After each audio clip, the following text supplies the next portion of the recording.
For folks who don't know, my name is Clinton Hilliard, and I'm the acting programs director here for the Chesapeake chapter. Welcome to tonight. I'd like to start off by thanking the Johns Hopkins Applied Physics Laboratory for hosting us, and also their media team. They're working hard here behind the scenes to do all the magic that makes this possible. So, as usual, we're going to try to do a raffle or a door prize at the end of the night. So, the door prize will be a book recommended by tonight's speaker. It's called Why Generalists Triumph in a Specialized World by Daniel Epstein.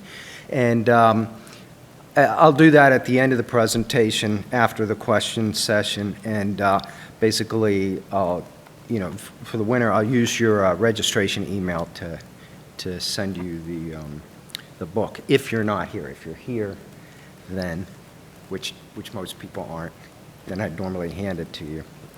Okay, so let's introduce our speaker.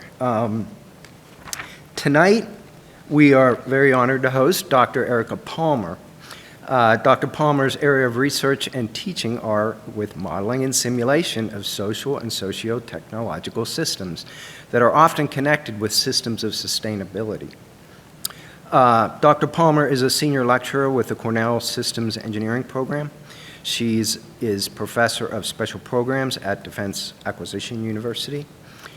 She is a founding chair of the Incose Social Systems Working Group and is also the Americas lead for the Incose effort, empowering women leaders in systems engineering, or EWLSE. So with that introduction, I'd like to now hand the virtual podium over to our speaker. Thank you for that wonderful introduction, and thank you so much for inviting me. It was really nice to engage with a lot of the Chesapeake chapter folks at the IS this year. I actually, even though I am in Ithaca now, I was born and grew up in Maryland. So even though I don't belong to the Chesapeake chapter, I think my heart kind of belongs in the Chesapeake chapter. Anyway, without further ado, I'll go ahead and get started. So for those of you that were at the IS, I was part of a panel, part of the President's Invited Contact on safer complex systems. And all of the panelists talked a little bit about their expertise area, and I was there representing the Social Systems Working Group, where I was the founding chair, and I've now transitioned out of it. We have new chairs. They're wonderful people. And anyway, so during that panel, I got to introduce the concept of social resilience for complex systems. And so my background, and here let me introduce myself a little bit into why what I'm bringing to systems engineering. So I come from both the social sciences, then I floated in and out of environmental engineering, and then I came into systems engineering and then applied it in social policy as part of my PhD. And I've been working at a number of research institutes the last number of years after my PhD, where I was applying systems engineering to a variety of different domains, but they were all, and this is where that book that we're raffling is about, it's very generalist. I'm looking at socio-technical systems and applied in many different, both technical and maybe not explicitly technical, but also as technical components domains. So for example, agriculture. I did a lot with agriculture and a lot of climate mitigation technology that is applied in farming communities, for example. And then we do a lot of modeling and simulation with that. So I'm bringing all that kind of stuff now to Cornell, where I'm going to be teaching socio-technical systems and policy in the fall, and then I'm running some other courses later on systemic sustainability, and then a lab course where I'm teaching people how to model this kind of thing. And so besides agriculture, I've applied this systems engineering to a variety of different social and socio-technical domains. Specifically, I wanted to highlight circular economy, but also space policy. And also another panel I was on at the IAS was on cyber contested environments with also Johns Hopkins Applied Physics Laboratory. Jimmy McEvers was leading that one. So And a lot of you may know me from Incose. This was already said in my intro, so I'm not going to spend too much time on this. But I always joke that I'm one of Incose's best employees because I always say yes to everything they ask me to lead. But now I'm the cab rep for Cornell for Incose, in addition to my other things. Before I get into social resilience, I really want to talk a little bit about social systems.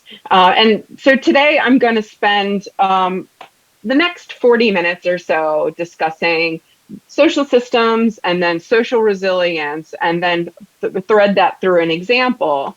And then I'm going to leave the last 15 minutes for, questions. And I can't see the chat throughout. If you put it in the chat, maybe someone can bring it to my attention towards the end, but I'd love to engage with everybody if you want to talk to me about anything that I'm bringing up today. So when I talk to people about social systems, one of the first things they ask me is, what is a social system? And isn't that just users? And it is users, but it is many other things. So we also, I don't want to step into like ownership of human systems integration. There's a whole Incose working group on that, but the social systems working group works also very well with HSI. And I was on that panel about safer complex systems. So isn't this just safety that you're talking about when you discuss social systems? And what about ergonomics? And the one I get the most out of this list is, isn't this just operations research? And my answer is no, it's not just anything. But what it is it's taking a lot of these different topics and it is bringing it up to both a very macro level and also down to a very micro level. So what I mean by that is society is made up of many different types of social systems. So, and the macro systems, so you can think of just yourself and the different kinds of social systems that you belong to right now. So for instance, everyone in this room can be considered part of a social system, but also we are all part of Incose, right? But this is the Chesapeake chapter, which is a social system within a larger organizational system, right? That is a social system. Incose operates in many different countries. Those are all different types of social systems. We also have different racial and ethnic groups and gender, for example, are all different kinds of really high level macro social systems, right? Think of just categories of people that have a lot of different properties that we can organize the information using systems thinking and system science. And then from there, we can use a half step up for modeling and simulation. Not just modeling and simulation, but other systems engineering processes and practices.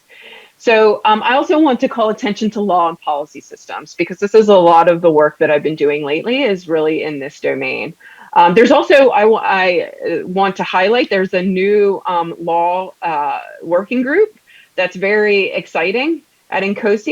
And they just started up, so I would definitely recommend that people who are interested in law systems to get involved there. So policy systems, for example, are like what I always joke is the control systems of the social systems world, right?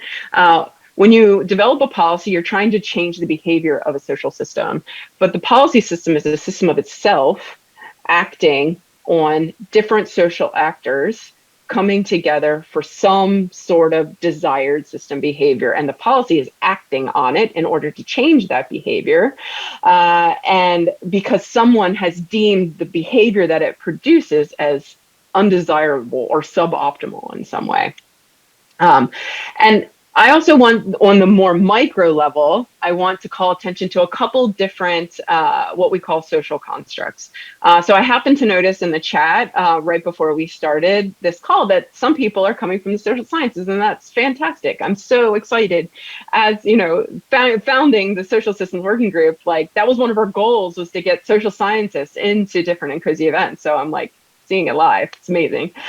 So social constructions of reality, and these dynamically change over time. And I always like to use the example of beauty. So beauty, for instance, you can think it's a socially constructed system. But our ideas of what's considered optimal beauty change over time. So you can look at paintings from centuries past, and what was considered beautiful would not be considered beautiful today if you look at the front pages of Vogue and all the fashion magazines. How that works on individuals, and that gets blown up into larger, more macro level systems, and then how other types of, not just policy, but regulation is also a type of policy system, and standards are a different type of policy systems that work to then change how both on the macro and micro level interact to see the social behavior that we see today. So what we really do with social systems is we see social science and we bring it through the lens of system science. And just to, shameless self-promotion here, this is what I'll be teaching in the fall, or now next week, actually, it is fall, at Cornell. Right. But there's two different sides to what I just discussed. And social systems work in a systems engineering context, work together to produce a technical product. So what we're seeing in the bottom of this diagram are different social systems that need to come together to engineer a system. So you can think of that technical product as emerging from those teams and communities, those social systems, as the foundation for systems engineering, right?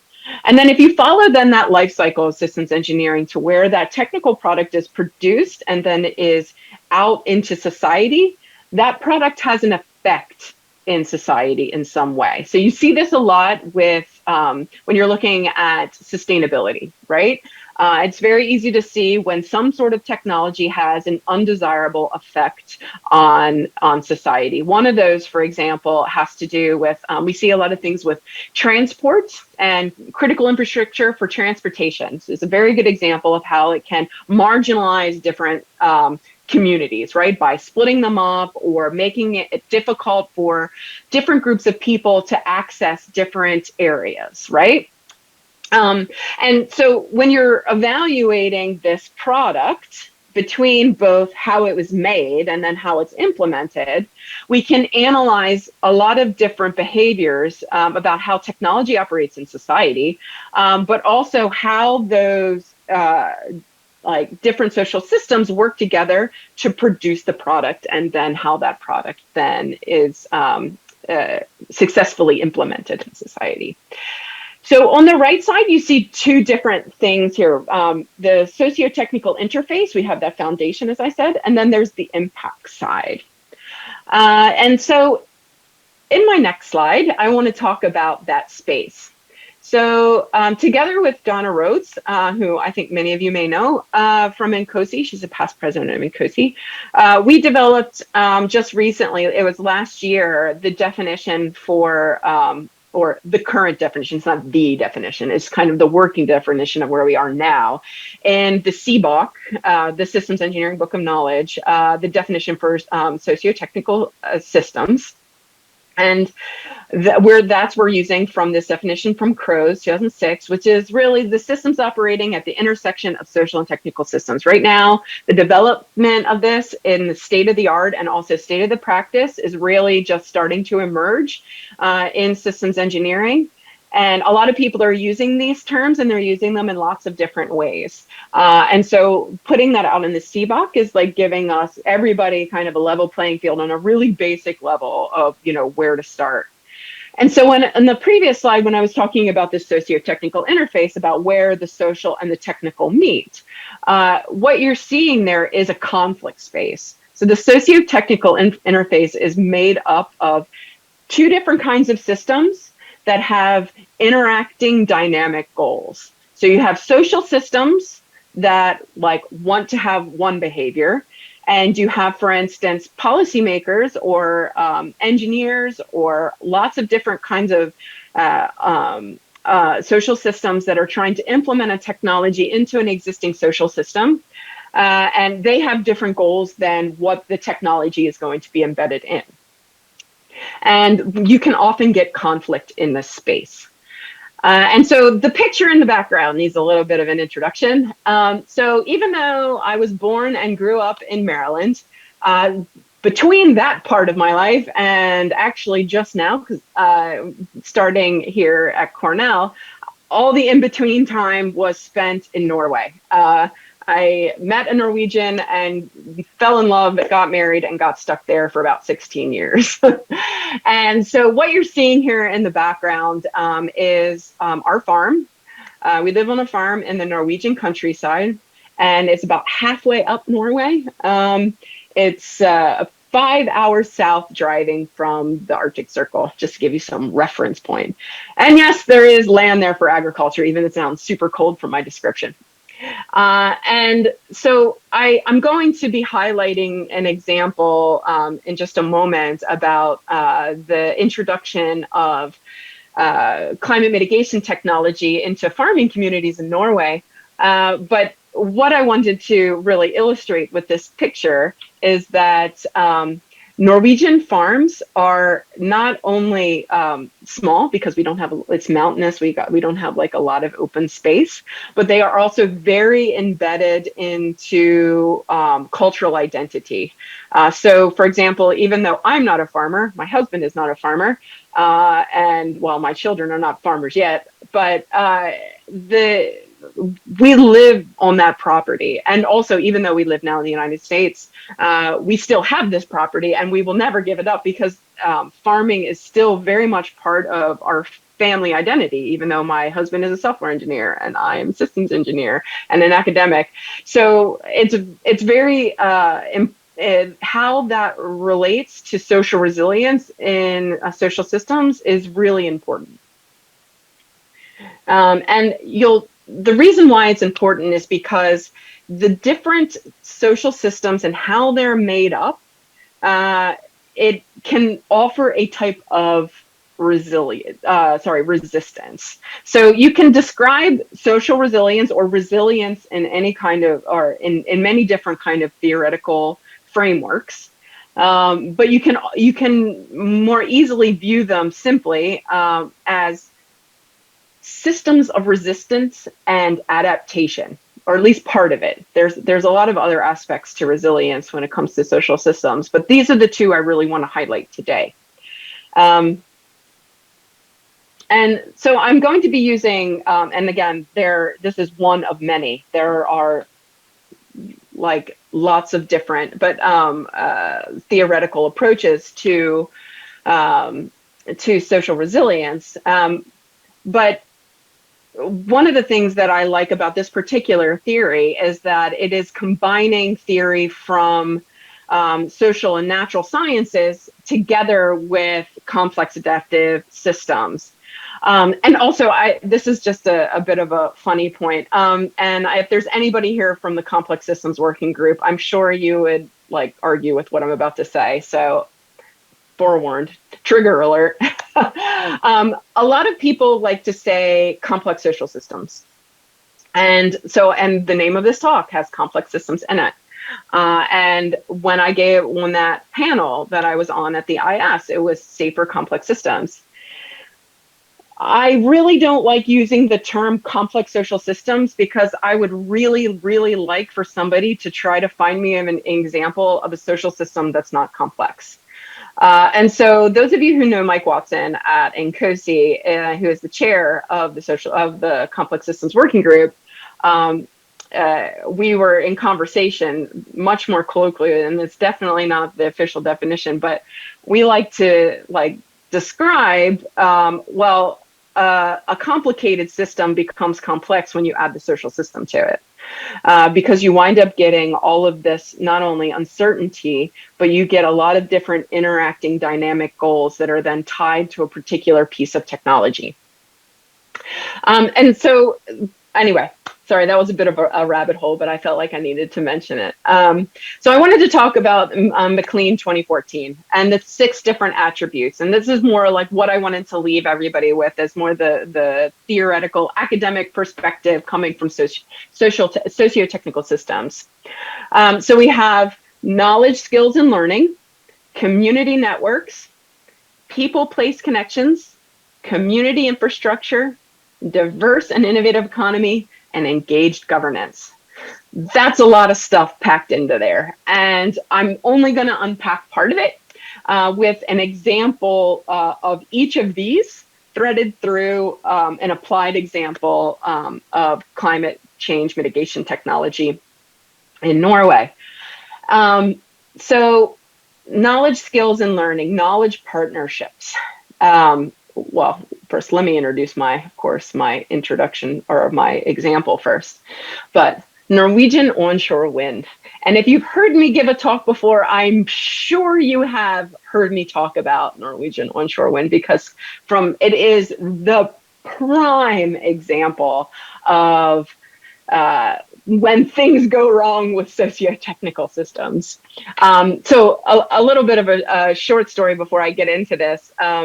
When I started the social systems working group, we would hold panels for the IS and IW and things like that. And what happens is each of the panelists comes up and says their bit about social systems or whatever, and then afterwards we have the audience participation part. And during the audience participation part, we do get a lot of fantastic comments, engagement. But I like to characterize that section of the panel is what I call Social Systems Anonymous, because what happens is like I'll say, there's the person who comes up to the microphone is like, "Hi, I'm Erica from, let's just say, Lockheed Martin or some company, and I want to tell you all of my social system problems because that was the problem that presented itself most in my particular project. And what's really coming out of these sessions is the technical problems are easy to solve. And like when you put them into perspective, the social system problems are much more difficult to solve and usually are the reason why projects fail." You can see this then very easily in the example I'm about to give, which is Norwegian onshore wind. So I worked in a couple of different research institutes in Europe, in Norway, but I worked on a lot of European level and then Norwegian level projects through these research institutes before I came to Cornell. And a lot of them had to do with wind, but also in the farming example I was giving, I also had to do a lot with battery powered tractors. A lot of this, Norway is a very environmentally progressive nation. And they love the outdoors, and they have a term in Norwegian called friluftsliv, which if you break that word up, it directly translates to free air life. So free, luft, air, liv is life.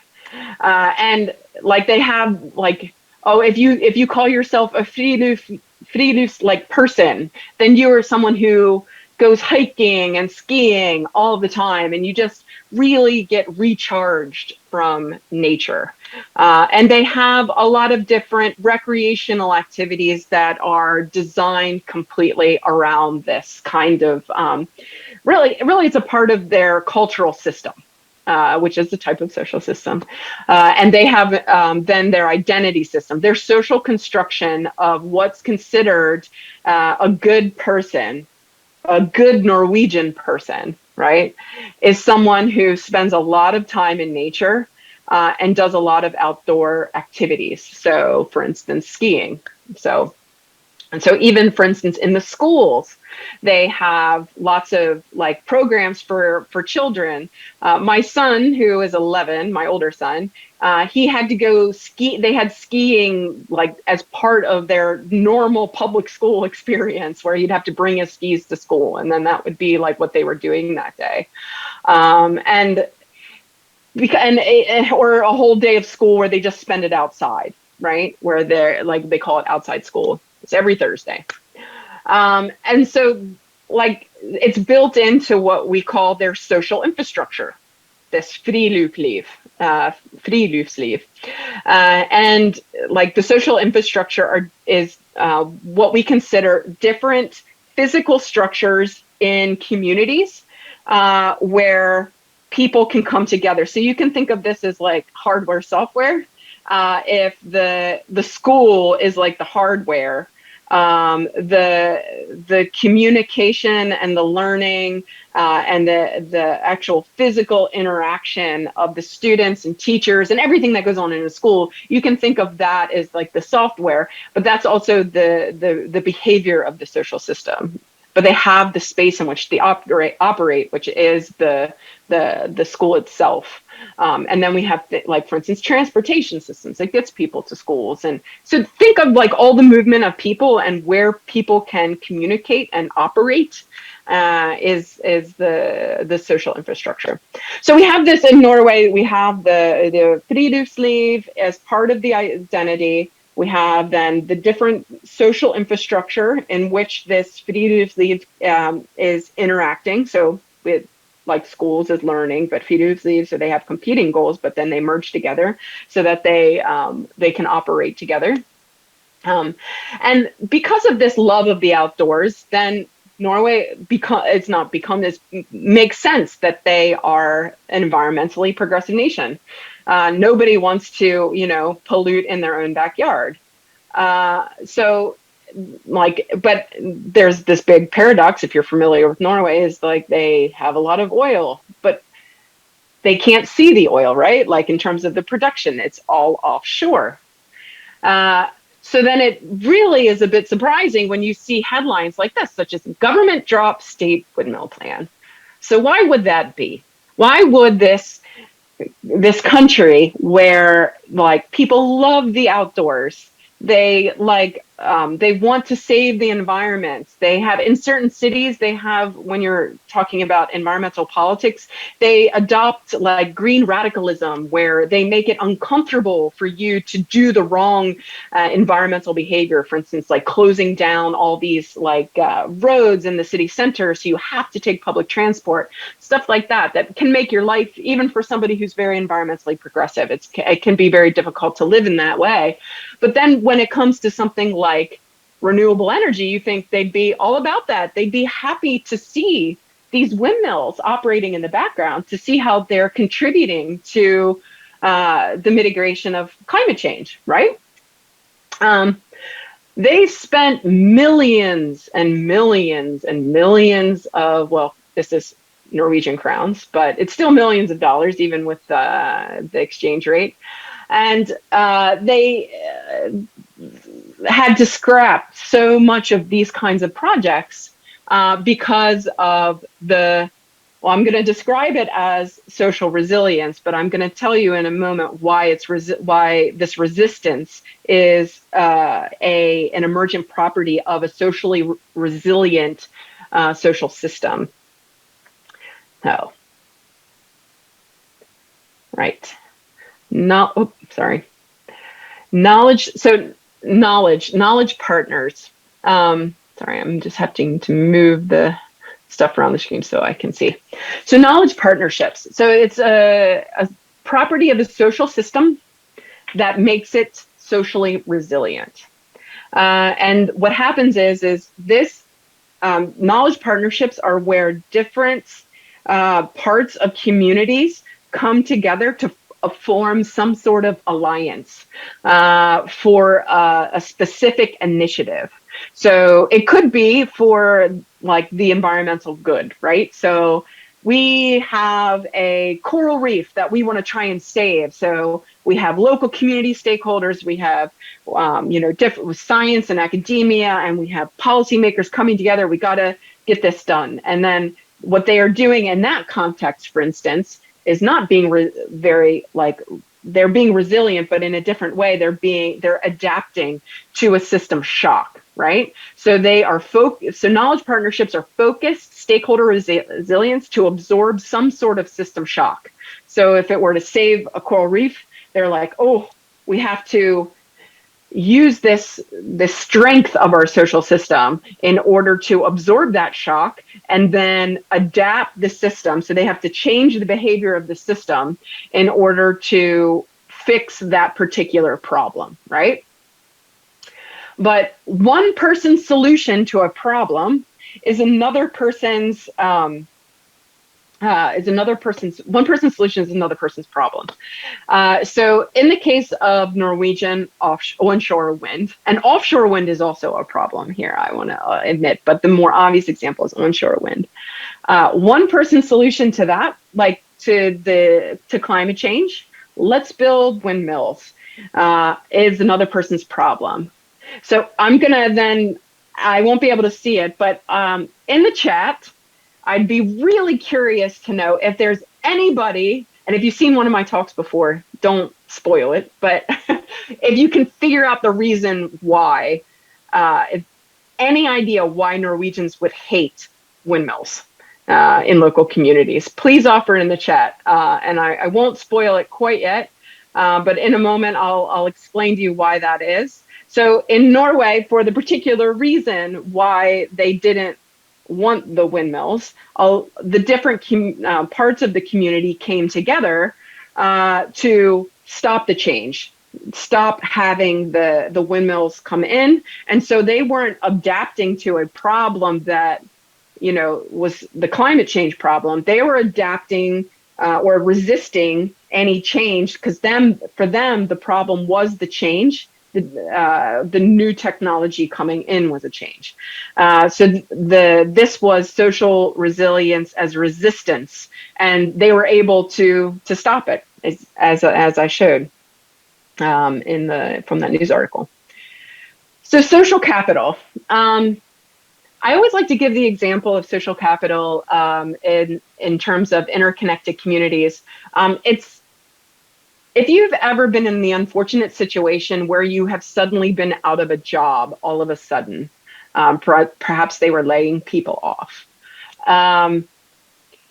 Some people, if they're very well connected in a particular industry, are able to get hired immediately. Right as soon as you immediately become a free agent, somebody snaps you right up. That person has a high degree of social capital. So if you think about social capital as a bank account, like just, you know, monetary capital, this is social capital. They were able to spend their social capital in order to land themselves a new job. Those that are not well connected at all, and they can't get another job really quickly, then they have low social capital, and they're going to face a lot more problems, right? So it's like, that's about an individual being resilient, but it's your individual resilience within a larger industry, for example, as a social system. But in this case of Norwegian onshore wind, there was a lot of social capital going on in these local communities that were resisting the development of onshore wind. And so because they were so incredibly well connected, they could mobilize efforts very quickly to get things stopped, any new initiatives. There was a lot of public outcry, not just in the media, but you know, the electability of, you know, different policymakers, both on the local and national level, and all kinds of problems because of the high degree of social capital in the communities in which this was going to be implemented. So the next thing on the list, there was a strong people-place connection, so stewardship. As I mentioned, that, you know, people are very tied to their community. This picture is from where the municipality where we were living in Norway, called Indre, or Inner Island, is how you would break that apart. And so what happens with the stewardship is that people obviously want to take care of things. But here's where I see there's a couple things in the chat, but I can't actually read what they are. But the reason why the Norwegians did not want this in this obvious energy transition to help climate change was because it's of a concept called NIMBYism. NIMBY is something that stands for not in my backyard. NIMBY, meaning I am environmentally progressive, but I don't want to see it, right? I agree that it should exist. It just shouldn't be in my backyard. And there's a lot of things that go into NIMBYism and make it much more complicated. And there's a lot of social scientists agree it doesn't exist. But I'm not going to get into that argument today. But the issue really here is that onshore wind was being resisted because of strong social resilience that was rooted not just only in the attributes I'm presenting today, but because people did not want the visual pollution to screw up their friluftsliv, and they wanted to be completely disconnected from any signs of like technology, kind of that modernism of like, you know, seeing you want to be completely lost in the wilderness. Right. And you can't do that if you have giant windmills stalking you the entire way you're trying to walk through nature. And so this really brings into part of the social infrastructure that I was talking about before, which is recreation facilities. So this is actually how you spell Indere, for those of you who are curious. That's municipality, and Tud means hike.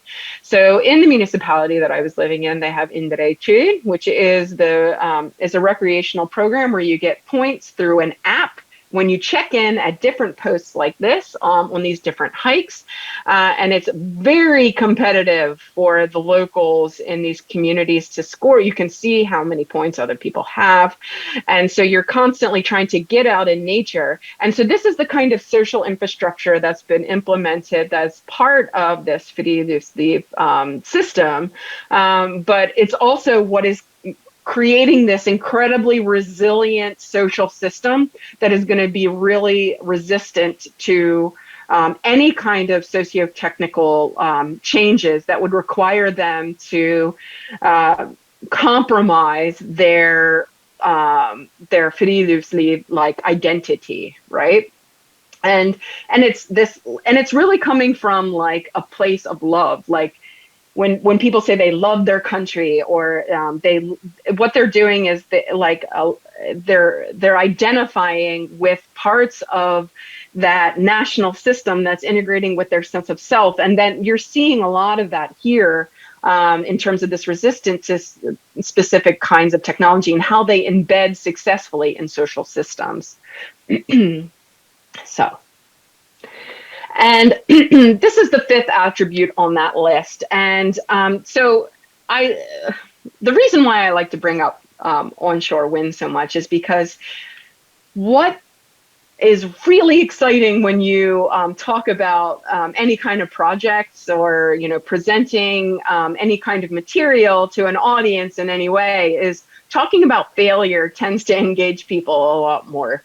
And so these first 5 attributes are, is where I'm explaining really different aspects of this as to why social resilience led to the failure of the system. And then this is the 5th one, which is demands and interests, as part of the diverse innovation economy, which is part of the theoretical framework that I'm using for social resilience and socio-ecological systems. And so diverse innovation economy, so demands and interests. So you can see then demands and interests, and if you're looking at these social systems as forms of economic systems, right? And we're talking about economic capital, and that works really well with economic approaches to social systems, right?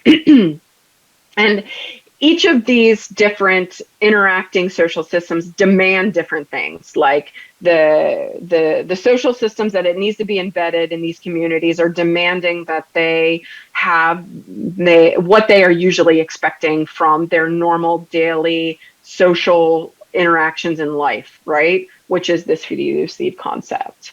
And they have their different interest in it, like for instance, those hiking programs and that sort of thing, and then how they're interacting with their community is making those that in it, like economy itself, if you think about that, their demands and interests are being met. And then you have these policy stakeholders who are coming in and the different R&D communities that are coming in to diffuse this climate change mitigation technology of onshore wind, and then push Norway towards this energy transition. They have their own demands and interests. Some of those interests are shared, right? So I've already talked about how excuse me, how Norway, even on the micro level, we're seeing these different communities. They want to, you know, preserve, they have this sense of stewardship, right, towards to place, and they don't want to see it polluted. We're already seeing the effects of climate change in Norway, even since I moved there in 2006 and I left just this year. Like the amount of snow that we get in the winter has steadily decreased. We very rarely now get white Christmases in the part of Norway that I was living, and also we had rain throughout January this year. That's like really unusual.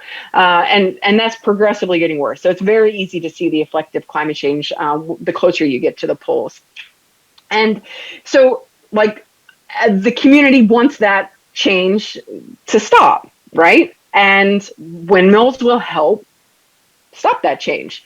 And the different policymakers coming in obviously want to meet their climate mitigation targets. And so then they have this policy and this technology that's going to come in here and do that. And then we're seeing then how the clash of this, like the development of the technology is already there, but what we're seeing is the implementation of the technology is stopped here.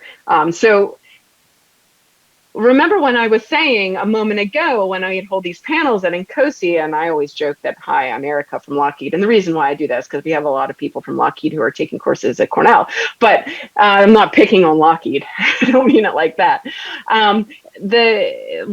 People come up to the microphone when they say that their projects fail for the social reasons rather than the technical one. This is a very large scale example of that. And it's one that has very disastrous effects for the climate if you scale this up into communities in many different nations. So I've talked about 5 ways that social resilience made this particular project fail. But social resilience is not something that we're trying to work against. Social resilience is a really positive thing most of the time, and it's something we want. We don't want communities that are not resilient, and I do not want anyone coming away from this thinking that's what I'm trying to argue for in the name of being environmentally progressive. What I am, though, trying to say is there's a way that you can engage with social systems in a manner that's inclusive and is participatory stakeholder engagement, that so that social resilience is like you're going to be working with it throughout in a way that adaptation happens naturally. And it's because there's shared ownership. And that's what's really missing from everything that happened here. This was something that the community was feel like was happening to them. They were the ones being disrupted, and they were the ones that didn't have any say. And so the last part of this is engaged governance. And if those of you who maybe saw the last keynote at the IS, there was some mention of living labs. And I was very excited about that because living labs is really something that I am bringing or want to bring to systems engineering. So social resilience and, sorry, my earbud fell out. I was talking so dynamically that my earbud fell out while I was talking. So social resilience is something in systems engineering that we can work with, as I mentioned, in the form of new practices and new types of stakeholder engagement that go beyond just we talk to the stakeholders, we map the stakeholders, we know what the stakeholders' needs, wants, requirements, and so forth have been included through the life cycle. And right now, I think one of the most exciting areas to work in is living labs. So living labs is a transdisciplinary method and it's rooted in this thing called post-normal. It's extended peer review and post-normal science for any of the academics in the room. But what we're in Living Labs, what we're really doing is we are producing knowledge or co-creating knowledge with stakeholders that are living as part of these social systems. And so this is really what we're doing a lot. And I say we're, but I used to do a lot on the E level. Now I'm on the American side. So I'm bringing it to Cornell and to the students there and teaching them how to do it and engaging with research communities in the US for circular economy to use Living Labs and develop it together with systems engineering communities. But it's a type of inclusive, participatory stakeholder engagement and modeling. And modeling doesn't always have to be involved, but when I bring it into the systems engineering community, it usually always is. And so what happens in these labs, and I'm going to wrap it up very soon because I really want to get a chance to interact with the audience, but you have different types of social stakeholders that are representing different social systems, right? So it's a very representative community, and Living Labs can be, it's not just one workshop. It's also not necessarily a series of workshops, but if you're having a temporary Living Lab structure where it's not like, for instance, we have the city of Ithaca as part of a Living Lab project. So that is where we create a space in the municipal level here where we are interacting throughout the year with them to meet circular economy goals. But you can also, on a more small scale basis, structure a Living Lab as a series of workshops in order to elucidate community level knowledge in different social systems that need to come together to solve some sort of problem. So for instance, climate change. All these groups want to address climate change. All of them have different ways of doing it, and all of them have different value to add in order to find solutions. And it's transdisciplinary in that we're not just this group A adds this, group B adds this. What they're doing is each of them are evolving their own mental models as part of this Living Lab process to come to new levels of or new and innovative intellectual frameworks for solving different things. This is where the co-production of knowledge comes in. And so this is one form of engaged governance that could have very much helped the Norwegian example that I gave, and this would have been part of the, strengthening the knowledge partnerships that are part of social resilience. And so with that, I'm going to leave it for the questions, and I only managed to go 2 minutes over and I wanted to, but a couple of quick things that I wanted to mention at the end here is, if you want to get in touch with me about anything, please email me. And I'm happy to engage with you. If you have, over the course of the summer, emailed me, and I didn't get back to you, we have been moving from Europe, so it's been a very crazy time. And I'm sorry, and please just ping me again, and I will get in touch with you. But again, I'd love to hear what you have to think about any of this or how this would relate to your own systems engineering practice. And just thank you for having me. I really enjoyed presenting this to all of you. Thank you, Erica. So we're going to open the room to questions. And if people want to ask Erica directly, feel free to unmute yourself, or you can provide the question in the chat. If you're familiar with using the raise hand feature, then that will be useful too. I see Grace Crowder ask a question. She says, she actually asked me to repeat it for her. She says, I want to ask, as you study social structures, what are your thoughts on terminology and how we bring people together? For example, what are your thoughts on the systems engineering common practice of identifying people who care about a technical solution and calling them stakeholders? Does that label matter, and why? Thank you. Thank you so much, Grace. And I also want to call out that, Grace is doing fantastic work at Human Systems Integration. And we're so thankful that you've engaged with the Social Systems Working Group. So thank you, Grace. And thank you for your great question. So terminology, and that is a great question because I want to call attention to how we even use the term social systems, and also what I had mentioned earlier in this talk about socio-technical systems. A lot of people are using different terms in different parts of systems engineering, and they're using them in different ways. And I also want to point out that this is okay, right? There's no one right way to talk about this. We're still in a point of evolution, and we are engaging a lot of different communities across systems engineering and the social sciences to really step up the state of the art, and more importantly, the state of the practice. And so when it comes to stakeholder, how do you label a stakeholder, and does that matter?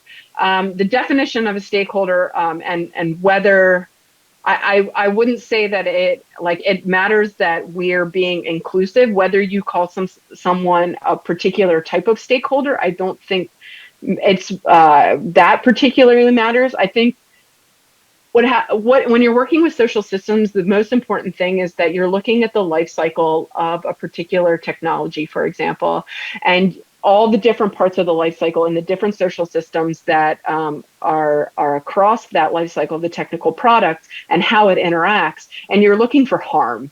And you can think, and if you're not doing this from a normative perspective, like ethical, like you're doing this because you want to be a good person, think about this from also from a quality management, life cycle management point of view.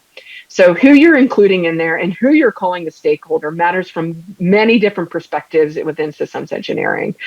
Do you want to build products that kill people or not, for example? And I'm calling out automobiles, for example, and where they don't use women body types as crash test dummies, and that it leads to higher fatality rates for women in the use phase of cars.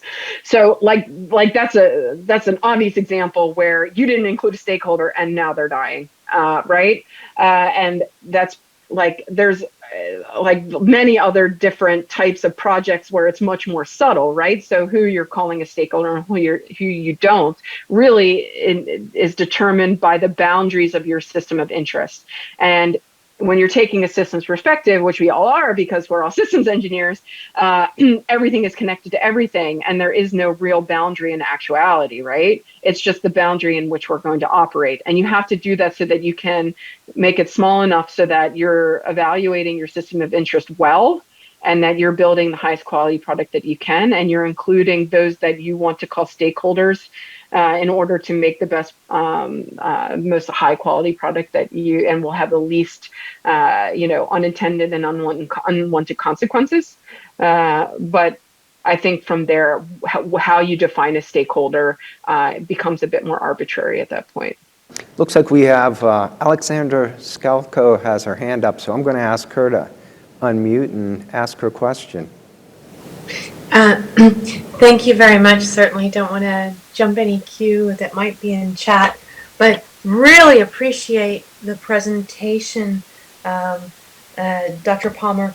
A question, I have two parts of the question. One, you talked about stakeholders and also talked about stewardship. There seems to be a little subtle nuance between those two terms, but there is a distinction. Would you mind talking a little bit more about the subtlety of stewardship vice the term stakeholder? And then as a follow-on, I just wanted to ask if your working group has any Incose primer in process to help the rest of us really start to better understand social technical systems. Thank you very much. Over. Thank you so much, Alexandra. So also I want to say it's not my working group anymore. I have handed it over to a very talented team of chairs. But the Social Systems Working Group is working on a primer. Obviously, that got slowed down from COVID, as much as like anybody else's working group products. But we're hoping that by the IS next year that we will have something that is then in production, like in terms of that other people can read. Part of which will be terms. That's one chapter. Another chapter is on how really like this concept of the different teams and communities coming together um, like engineer technical systems, right? And what that means on a theoretical level. And the other one is much more of a soft skills, like what does social systems mean within an organization? Because that's definitely something that's been very interesting to a lot of folks in Incose that we've been engaging with in the working group. So that's the primer. The stewardship, right? So when you are a stakeholder, you are in what are the example that like you have a stake, right? So those that are stewards of a place are a type of stakeholder, or the stakeholders in many different social systems that are interacting with that place are practicing stewardship by taking care of it. So stewardship is more the action of taking care of a place that's tied to the actual, like the people place connection and keeping that tied together. So stewardship is like a behavior of many different types of social systems and the stakeholders that are operating within them. Oh, thank you very much. So stewardship is more verb form and stakeholder is the noun. And thanks for the update on the primer. Thank you very much. Yeah, thank you. Okay, it looks like we have a question from Andreska Zambrano. Do you want to ask your question? Yes, can you hear me? Yep. Cool. Yeah, sorry, I have a lot of questions, but coming more from a modeling perspective first and how you can mix that with the social aspects, like how would you model these aspects of NIMBYism, for example? Because it's going to be something where, you're not really it's not very quantifiable, and yet it has a determining effect on the network throughout the whole process, right? Have you done that before or worked on it? Yes. So great question. I have built NIMBY models before. And so when you're modeling things that are not easily quantifiable, there's a mix of mathematical skills with artistic abilities that are validated through engagement with stakeholders, I guess is the short answer to a very complicated question. So there's a range of different modeling techniques that you can use for this. Me personally, I use a mix of agent-based modeling, system dynamics, usually in hybrid, so I can get the micro and the macro level together. How then, for instance, do you like write as a set of differential equations something that represents NIMBYism as a problem, right? So what you're doing is you have then once you build the system architecture of what this looks like, right? So you have then what you're focusing on is a particular phenomenon. So if you think of this as literally like a behavior over time that you want to address. So diffusion of a technology, right, is like being resisted in this behavior, and you want to change that behavior to make it then the diffusion increase, right? So you can use diffusion modeling as part of like the modeling architecture before you start running the simulation. But the real question, what I feel like you're asking here, is then how do you quantify something that is qualitative? And so this is where I find that the living lab as a methodology is just incredibly valuable. Like I really couldn't have done a lot of my work without that kind of method. And the reason is because you wind up developing either proxies or scales or different sort of nominal values for different things. And what you're doing when you build this together as a set of equations, and the way you communicate this with the living lab. So these people don't have any, necessarily, I don't want to speak for everyone. There's also a lot of people who have strong math backgrounds that are in there, but they wouldn't necessarily have strong math backgrounds. So you communicate this in a way that allows them to understand what it is you're doing in the model in a very non-black box way, so that they can validate how you built that structure and then assign some sort of value to particular parts of it, right? So that's a short answer to a rather complicated question, but this is also part of what I'm going to be teaching the students at Cornell is not this fall, but as part of a lab course. And I also want to say there's no textbook that prescribes how to do this. It's really pulling from a couple of different areas. We're also using things from sociology and social science in general. They're using structural equation modeling that also feeds into this as well. Discrete event too, I should mention as well. And sometimes when we do have data, we will build in parts of this to have machine learning inform parts of more larger IAM, so integrative assessment models, for example. So I know it was a bit much with that answer, but I hope that covered some of the areas where you were looking for knowledge gaps there.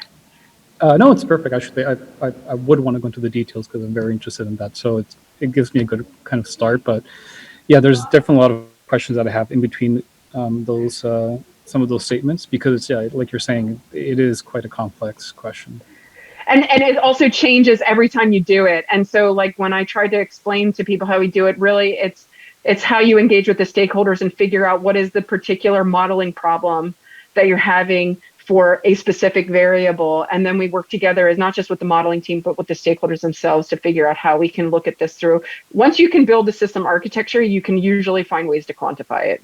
But again, please reach out, like if you're interested in doing any kind of this work, and I'd be happy to like work one-on-one with you, for example, for specific parts of it, what you're working on Great. that Thank you relate to very much. this. Yeah, no problem. Thanks. Okay, I think we have just a couple more questions in chat, and then I'll go to doing the door prize thing. So we have Notaka Hayashi asks, she says, I have a question about the living lab that you mentioned at the last. How can we see more case studies, websites, or joining workshops?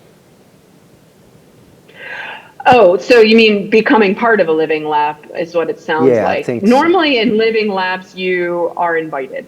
And because you are a necessary stakeholder to the project team.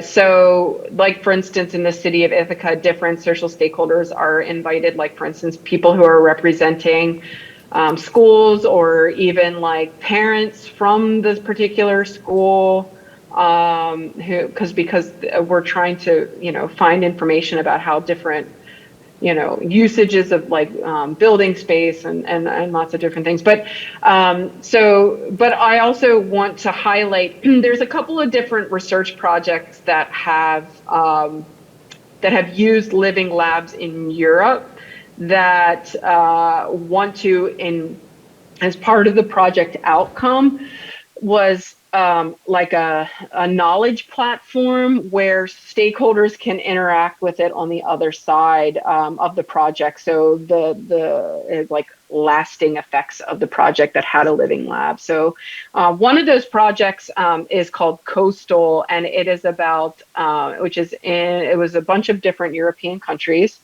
Coastal is an acronym, and it's a very long title. I can't remember all the parts of it now, but it was when I was working at Syntef, which is a position I just left to come to Cornell.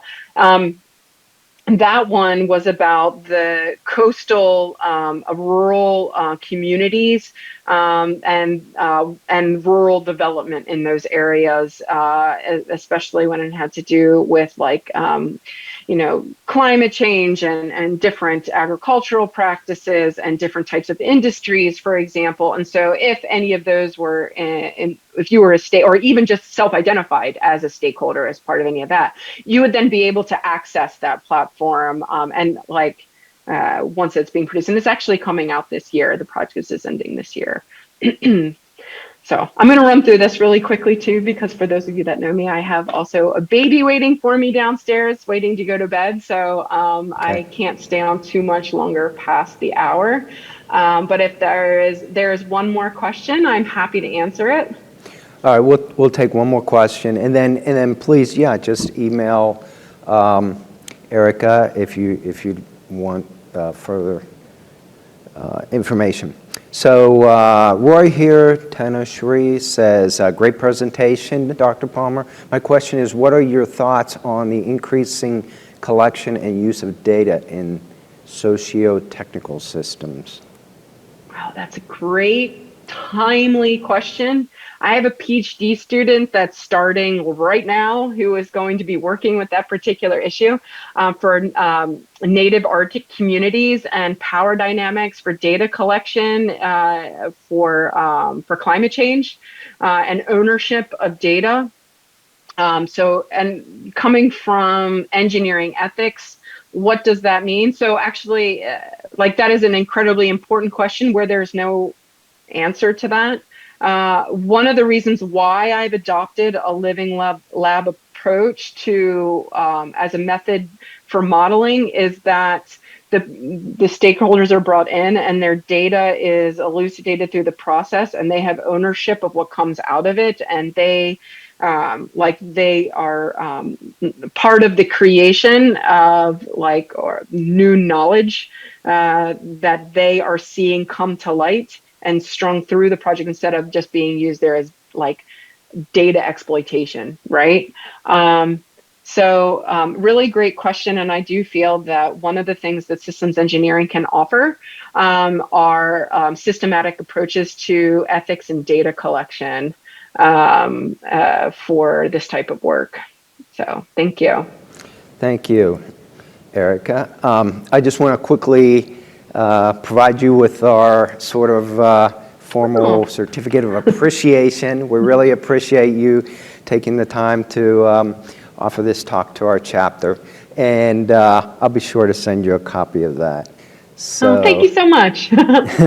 Now I'm going to raffle off the book that you suggested here. We like to use our Incose Wheel of Fortune to do that. So I put everybody's name who attended tonight in this wheel, hopefully, and so I'm going to spin it.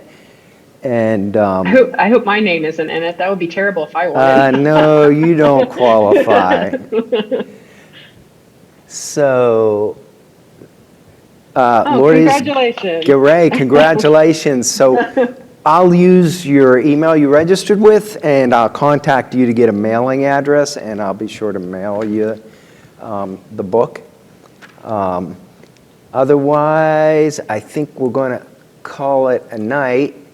We didn't get to one question, but Erica, you say you have a baby to put. Is there a way to save the chat so that I could I definitely saved the chat. Yep.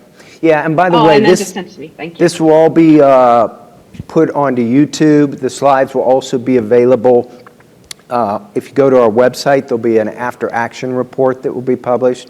The slides will be available, and the recording of the event will be available for folks. So otherwise, I'm going to bid everyone a good night. Thank you all for coming tonight.